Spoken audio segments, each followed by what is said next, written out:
நான் உங்களுக்கு ஒரு கதை சொல்ல போறேன். தீனால் சுற்ற புண் உள்ளாலும் ஆறாதே, நாவினால் சுற்றுவது. அதுக்கு அர்த்தம் என்னன்னா, ஒருத்தவங்களை அடிச்சா கூட வலி போயிடும். ஒருத்தவங்களை நெருப்பு வார்த்தையை சொல்லி திட்டனா அந்த வலி போகவே போகாது. நண்பர்களே, இனிமே அந்த மாதிரி சொல்லிடாதீங்க. வாங்க கதைக்குள்ளே போலாம். எங்க அம்மா, எங்க அப்பா, எங்க தம்பி, நானு 4 பேருமே எங்க கவிமணம் கல்யாணத்திற்கு போனோம். அப்ப நாங்க இரவே வந்துட்டோம். ஆட்டம் பாட்டம் கொண்டாட்டம் சந்தோஷமாக விளையாடினோம். அப்ப காலையில எஞ்சி ரெடியாகும் போது எங்க அத்தையோட தங்க நகை காணும்.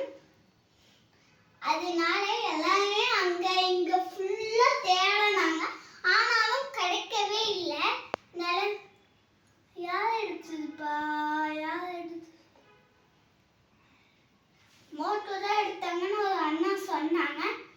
அப்போ மோட்டுக்கிட்டே எல்லாருமே போய் கேளுங்க, மோட்டு நீ தானே எடுத்த, மோட்டு நீ தானே எடுத்த, மோட்டு நீ தானே எடுத்த, அதனால நீ தானே எடுத்த, ஒழுங்கு மரியாதையா தந்தது, மோட்டு நீ தானே எடுத்த, ஒழுங்கு மரியாதையா தந்தது, மோட்டு நீ தானே எடுத்த, ஒழுங்கு மரியாதையா தந்தது, பொய் பேசாத சொல்லிட்டே இருந்தாங்க. எல்லாருமே நான் இல்லை சொல்லிட்டே இருந்தாங்க. ஆனாலும் யாருமே நம்பல. மறுபடியும் ஃபர்ஸ்ட்ல இருந்து ஆரம்பிச்சிட்டோம். நீ தானே மட்டும் எடுத்த, பொய் பேசாத, நீ தான் எடுத்த சொல்லிட்டே இருந்தாங்க. இல்லை நான் எடுக்கலன்னு சொல்லிட்டே இருந்தாங்க. நீ தான் எடுத்த மட்டும் பொய் பேசாத, நீ தான் எடுத்த பொய் பேசாத கேட்டே இருந்தாங்க. ஆனாலும் அவங்க நீ தான் எடுத்துன்னு கேட்டே இருந்தாங்க. ஆனா மோட்டு இல்லை நான் இல்லைன்னு சொல்லிட்டே இருந்தாங்க. யாருமே புரிஞ்சுக்கல. அதனால மறுபடியும் சொல்லிட்டே இருந்தாங்க. மோட்டு நீ தானே எடுத்தன்னு சொல்லிட்டே இருந்தாங்க. ஆனா மோட்டு ஆனா அது எடுக்கவே இல்லை. சொல்லிட்டே இருந்தாங்க நான் எடுக்கலன்னு.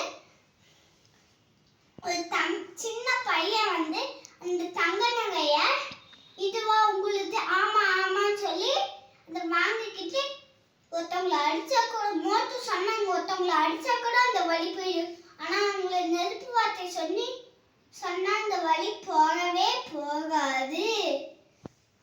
ஒருத்தவங்களை அடிச்சா கூட வலி போயிடும் நண்பர்களே.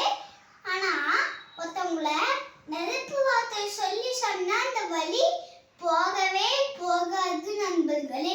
இனிமே அந்த மாதிரி சொல்லவே சொல்லாதீங்க. நன்றி.